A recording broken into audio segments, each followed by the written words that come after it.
Hey, yo, how's it going? SixftHax here. Happy y'all today, the team builder for week number 3 of the WBE, where we are taking on Sacred Fire Nick, coach of the Chicago Buffalons. His channel link and stuff will be down below, as well as a link to the front office homies for those of you who want to go check them out, and a link to the rest of the roster of this WBE season.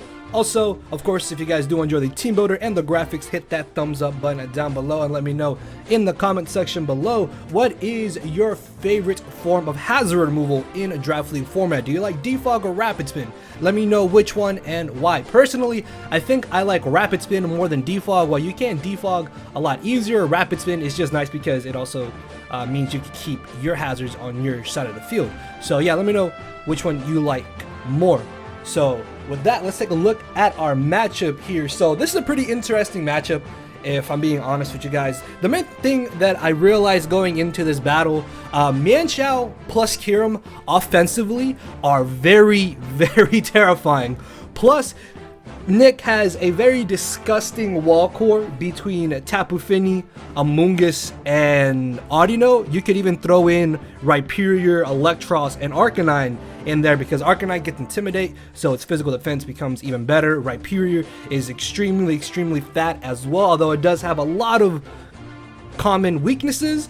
Plus, I don't think he'll bring Rhyperior and Mega Aerodactyl, and I 100% do expect Mega Aerodactyl to come, but Rhyperior is definitely something I still want to prep for. And then Electros being Assault Vested, which I think he's brought Electros AV his first 2 weeks. If that does come, then that could also be annoying. Then, of course, the Regen Core, Audino plus Amoonguss, and then you have Tapu Fini there, which I love Tapu Fini. I think Tapu Fini is personally better than Tapu Bulu in draft league format, and I know just how bulky and amazing Tapu Fini can be. So yeah, he's got really scary offensive threats in Mianxiao and Kiram, and then the super fat core of Fini, Amoonguss, Audino, Rhyperior, and then you can sprinkle in Arcanine or Electros in there as well, which makes it even more annoying. And then Aerodactyl is absolutely phenomenal. Mega Aerodactyl is easily my favorite Mega in draft league format. I've won a championship with it. I've used it multiple times. I know exactly what it can do, and in this matchup, Edgequake, Roost, Home Claws, or Edgequake, Fire Blast, Roost makes so much sense, because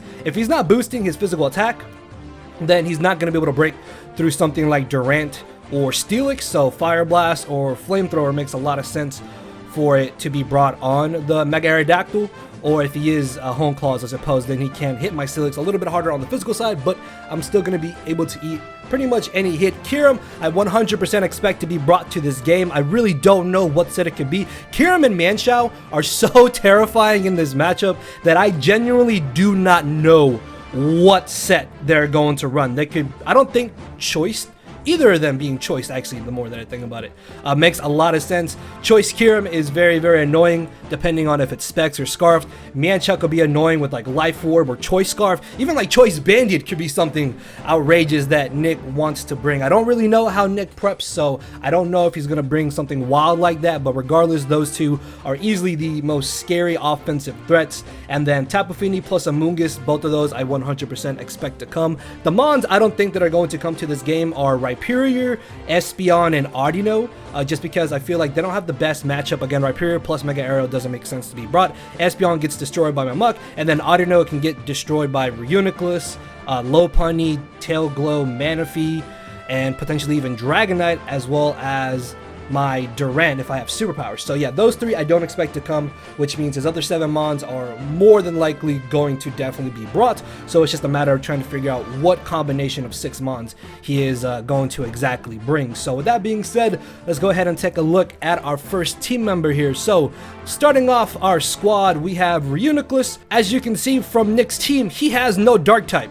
As soon as I saw no Dark type, Reuniclus was immediately the #1 Pokemon I put on the squad. This set is the same set that we ran in week 2, but we are running Psychic as opposed to Psyshock, because realistically there's no reason for him to bring something like Calm Mind, Tapu Fini, and again I really don't expect Espeon to be brought just because we do have the Alolan Muck. Plus, this also is my main way of dealing with Manchow. As long as he is not choice banded, then we can take 2 Life Orb max attack Jolly knockoffs from this Manchow. I definitely think he's going to bring Jolly to ensure outspeeding our Manaphy, which Manaphy can actually put in a lot of work against him potentially if he were to make the mistake of not running Jolly on Manchow. So he should definitely be Jolly. Jolly Life Orb, I think, is like the hardest hitting way that he'll be able to try and damage Reuniclus, so we can always take 2 knockoffs so long as he doesn't crit us. We can even take a knockoff max roll into a U-turn max roll and recover back up to about 50%.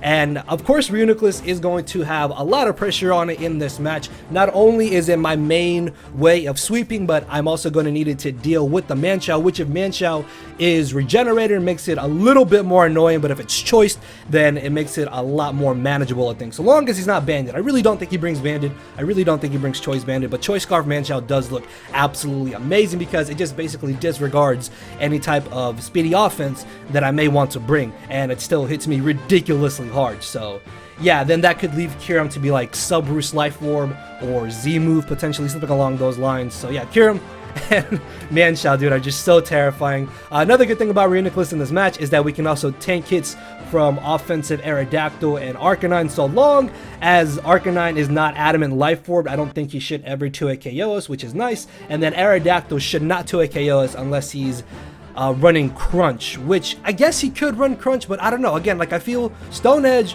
Earthquake, Roost, and then Hone Claws, Fire Blast.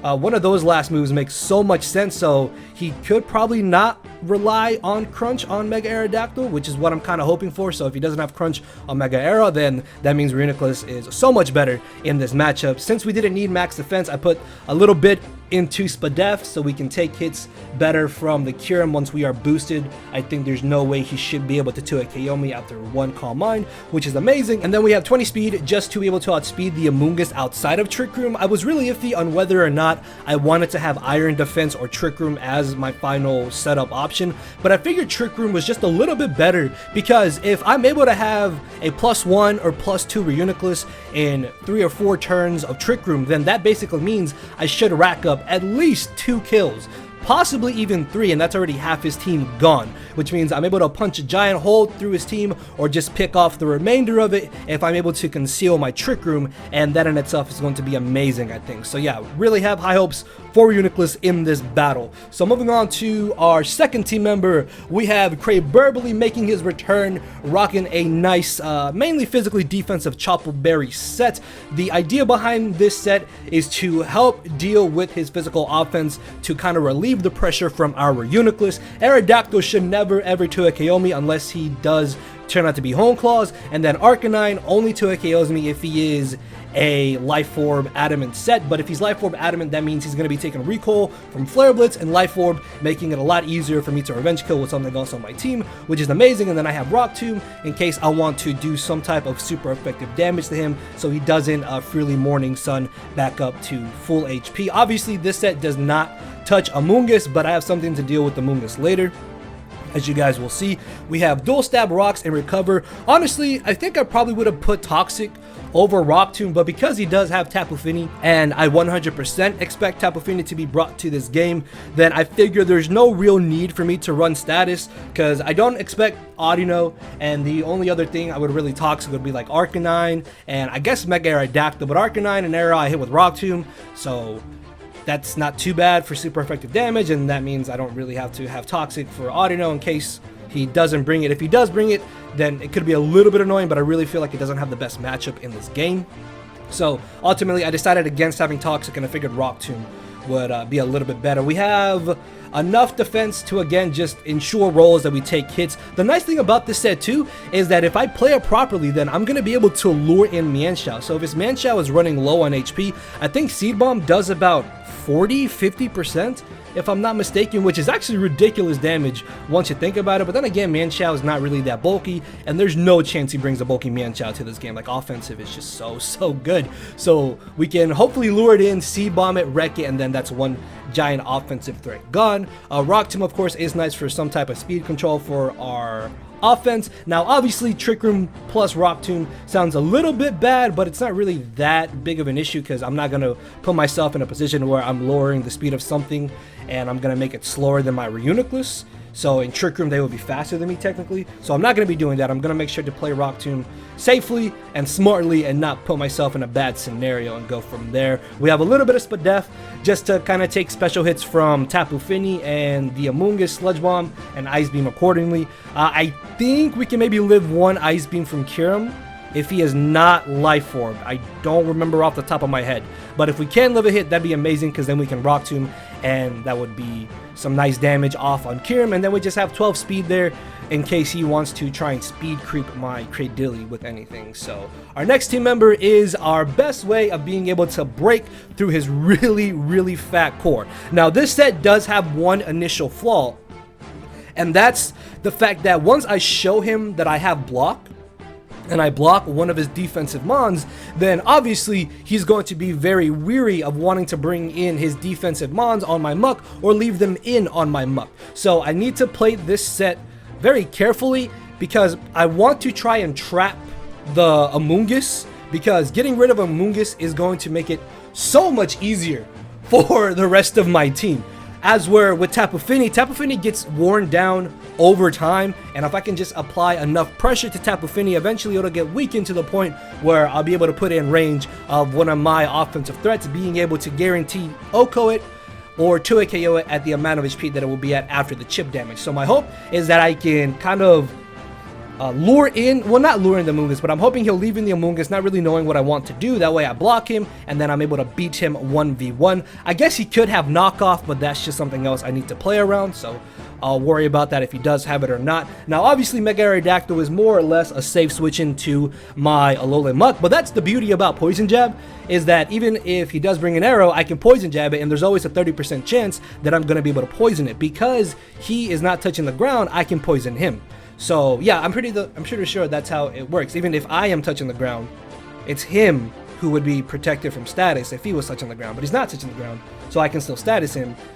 The Misty Terrain doesn't prevent me from statusing him because he's flying. So yeah, I'm pretty sure that's how it works. I'm like 99.999% sure that's how it works. So Poison Jab is going to be able to hopefully poison Mega Aerodactyl if it really comes down to it, and then getting off that little bit of chip damage every turn is going to be amazing, I think. So we didn't really need anything else besides Dual Stab because these two moves already hit everything, and then again, outside of Misty Terrain or things that don't touch the ground, we can poison, which is good, and then we can knock off items, which is amazing, and then block will hopefully be able to trap one of his 2 or potentially 3 defensive mons and kind of open up a bit of a hole there that we can take advantage of. So yeah, really hoping that Muck here can deal with this fat. Also, Muck is my best way of dealing with a potential offensive Kyurem, because you guys are about to see that we actually do not have Silvally Fairy or Silvally Steel, and spoilers alert, we don't even have Steelix. We actually have Silvally Ghost. So yeah, Alolan Muck is also my best way of dealing with the Kyurem, but because of the 50% berry and recycle, I have very good confidence that Muck will be able to deal with those accordingly.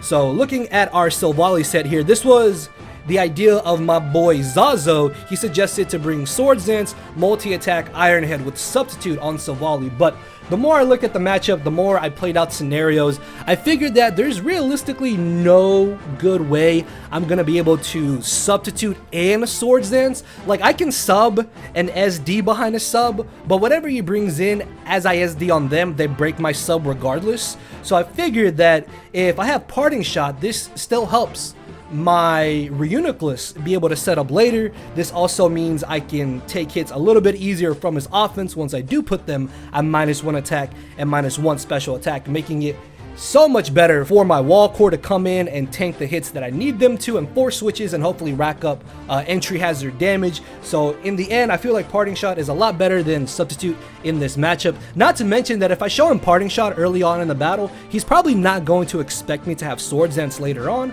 So at +2 with the attack investment, I came up with the EV spread, but he suggested the Silvally Ghost, Swords Dance, Multi-Attack, and Iron Head. So with this EV spread, we are running enough speed to outspeed a Kyurem creeping Jolly Dragonite. So he should never hit above 149 speed, which means we should guarantee outspeed Kyurem. And if it works out, that's amazing. If it doesn't, then that's on me. So yeah, hoping that he's not running much more speed than this. But with the HP investment, we can live 2 non-life orb or non-choice banded knockoffs from Mienshao, which means if he is choice scarfed, then we can tank 2 knockoffs, and that's amazing. Not to mention that if he doesn't know that I'm Silvally Ghost, I could probably catch him on the switch in as he tries to go for high jump kick on something like Muck or Cradilly, and that would be absolutely amazing, because then he's taking an instant 50% damage because he's going to miss my Silvally. So Silvally can actually put in a lot of work here. Plus, with SD, when we do get to +2, we can 2 KO Tapu Fini, Amoonguss, Rhyperior, and I think Audino, depending on how bulky it is.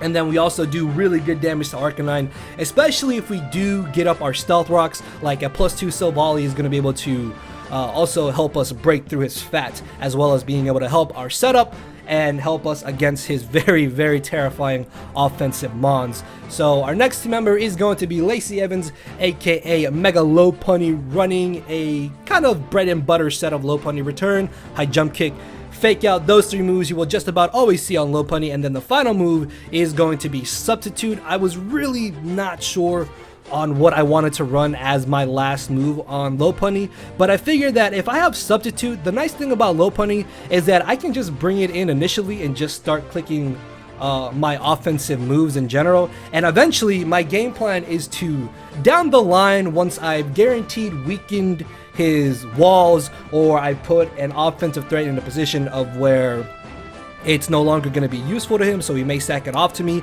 I'm going to try and substitute on that essential prediction of a switch, so that way whatever comes in, I can be behind a sub, knock them out, and then I will still be behind a sub as their next Pokemon comes in. And Mega Lopunny behind a sub basically nullifies any type of Scarfer or anything that is faster than it, and that in itself is going to be definitely worth it, because with an Adamant Nature, return, and high jump kick, basically 2 KO everything that Nick wants to bring, especially if I am able to get on my Stealth Rocks. I think unless Tapu Fini is like max defense, max HP with a bold nature, then that's the only thing that could take 2 adamant returns after rocks, depending on rolls and depending on if he's got leftovers or not. So obviously I will have to be careful with that, but besides that one mon, which hopefully I'll be able to weaken and get rid of later on, I can still blow back any one of his defensive mons, and then again, hopefully late game, I can play this properly, come in, substitute, get a KO behind a sub, and then just start putting in the work. Fake out is honestly just there in case he does have some type of Scarfer, or if Megarodactyl is super, super low, that I can knock it out with fake out essentially. So yeah, our speed I think is enough to outspeed Espeon. While I don't think it's coming, I would still rather be safe than sorry against it and outspeed it if I had a choice. So yeah, Lopunny should definitely be able to put in a lot of work in this battle. And then our final team member is going to be Manaphy, aka Okada, rocking a very interesting, I know this is not Tail Glow, which, I mean, don't get me wrong, Tail Glow definitely would have been able to blow back through his defense, but the big issue about Manaphy in this game is that it really has 4 move slot syndrome, because it wants to have Tail Glow to boost, it wants to have Surf for stab, it wants to have Psychic to hit the Amoonguss because it's better than Ice Beam in this matchup, it wants to have Energy Ball to even have a chance to break through the Tapu Fini, and then it wants to have Dazzling Gleam because Psychic and Ice Beam, Energy Ball, and Surf are doing nothing to Kyurem. Another issue about this matchup is that I knew I wanted to have a Scarfer. I definitely needed 100% a Choice Scarf Pokemon, and while something like Scarf Durant initially looked pretty good on paper, the issue with that is that Arcanine is such a free switch-in to Durant, and then if I'm Hustle, there's always a chance I can miss. At least by having Manaphy as my Choice Scarf Pokemon, this means that I have a solid revenge killer that will always be able to hit its moves while outspeeding everything that I needed to outspeed, except for a Choice Scarf Mienshao, which if he is Choice Scarf Mienshao, then obviously I'm not gonna play this against it, because I think High Jump Kick does knock me off knock me out if he's reckless after a little bit of chip damage and rocks, so I need to be very careful if he is Scarf Manchild with this set. But besides that, I outspeed everything, and honestly, late game, Manaphy can come in and sweep itself if his offense is severely weakened or if his fat mounts have been weakened enough. Psychic is very spammable in the long run. Energy Ball is spammable once Kyurem is extremely weak and Amoonguss is gone, and then Surf, of course, is going to be able to do so much damage once Finny is weakened or gone, and same thing for Kyurem, which Kyurem is weak to hazards, so that's a huge plus, and Tapu Fini gets worn down very easily. And then we have Muck to hopefully trap the Amoonguss or the Finny, one or the other. Like, if I can trap both, that'd be amazing, but again, as soon as he sees block, he's not gonna leave in his defensive mounts against me, so one and done is still good enough for me because we break part of his core and then we can go from there. So our EV spread allows us to outspeed a Jolly Max Speed Mega Aerodactyl. I don't know why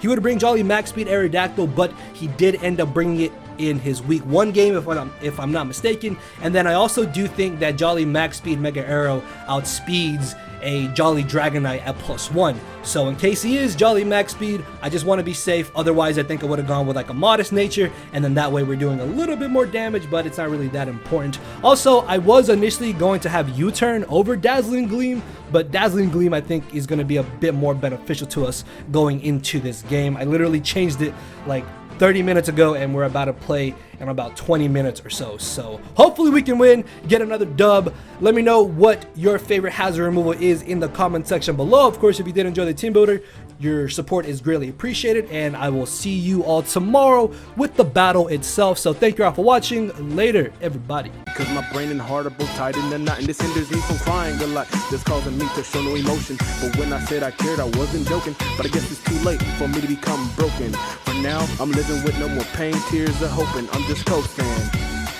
Yeah, I said I'm coasting. No more pain, tears, and hoping. For real.